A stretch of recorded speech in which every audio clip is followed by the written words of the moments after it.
सिर्फ अपने फेस पे। नरेंद्र मोदी जी के फेस पे वो कुत्ता भी वोट नहीं देगा बीजेपी को। ना ना ना, ये संतोष झरेलू जी गलत बात बोल रहा है। काहे कि संतोष झरेलू का नाम है कि दूसरा के मुंह पर है ना नरेंद्र मोदी को आई मीन बीजेपी पार्टी को वोट मिलता है। तो भैया इनको क्या पता, नरेंद्र मोदी के कारण है ना पूरा इंडिया में वोट पड़ता है। कि कोई कोनो बटन दबाता है ना, चाहे वो कमल के फूल रहता है ना छाप, तो कौन कहता है नरेंद्र मोदी के छाप है कमल के फूल, उसी को वोट देंगे। और ये ससुर के क्या कह रहा है कि नरेंद्र मोदी के नाम पर एको वोट नहीं मिलेगा। बताइए कैसन बेवकूफ़ी वाला बात करता है ना संतोष झरेलू, कुछो हमको समझे में नहीं आता है महाराज। और आगे देखिएगा ना तो आपका भी झाट झरक सकता है। तो आगे देखिए संतोष झरेलू ने क्या क्या बात बोला है, तो देख लीजिए।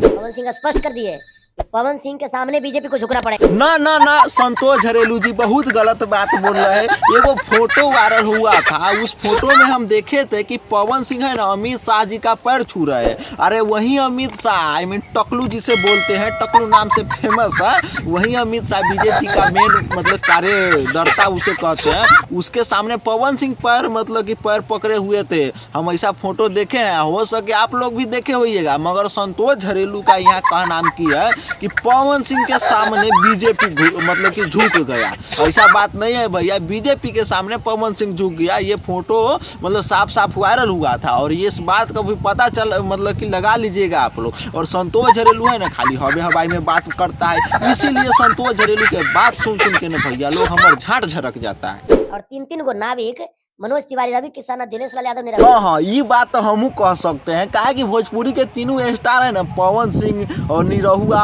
और क्या बोलते हैं रवि किशन भैया, तो ये तीनों है ना बीजेपी से चुनाव लड़के मतलब जीत जाते हैं। तो आप कह रहे हैं इनू तीनों के लेके बीजेपी पार्टी चलता है, तो ऐसा बात नहीं है भैया। बीजेपी पार्टी है ना एगो अपने में बड़का पार्टी है कि नहीं भैया, वो सभी लोग जानते हैं। काहे कि 2014 से पहले जो मतलब बीजेपी का सरकार नहीं था, देश का हालत क्या था वो सभी लोग जानते हैं, और देश का हालत आज क्या है वो सभी लोग जानते हैं। बशर्ते कि संतोष झरेलू जी आप बोल रहे हैं कि ये तीनों बीजेपी से लड़ते हैं जिसके कारण बीजेपी का सरकार देश में बनता है, ये तो गलती बात है भैया। ये तीनों नहीं लड़ेगा ना भैया कोई भी चुनाव, ये लड़ता है इसीलिए बीजेपी से फूल छाप लेके कि नरेंद्र मोदी के नाम पर हमरो कहूँ वोट मिल जाए। और ये बात नहीं कर रहे हैं कि इन तीनों का मतलब पहचान नहीं है, लोग नहीं पहचानते नहीं वोट देंगे, ऐसा बात नहीं। मगर हाँ ऐसा बात तो जरूर कहेंगे कि कमल छाप होता है ना भैया, उसी के नाम पर इन तीनों को वोट मिलेगा। पवन सिंह भोजपुरी का सुपरस्टार है, ये भी अपने क्षेत्र का बादशाह है। ये कौन बड़का बात हो गया संतोष झरेलू जी। हम आपसे पूछना चाहेंगे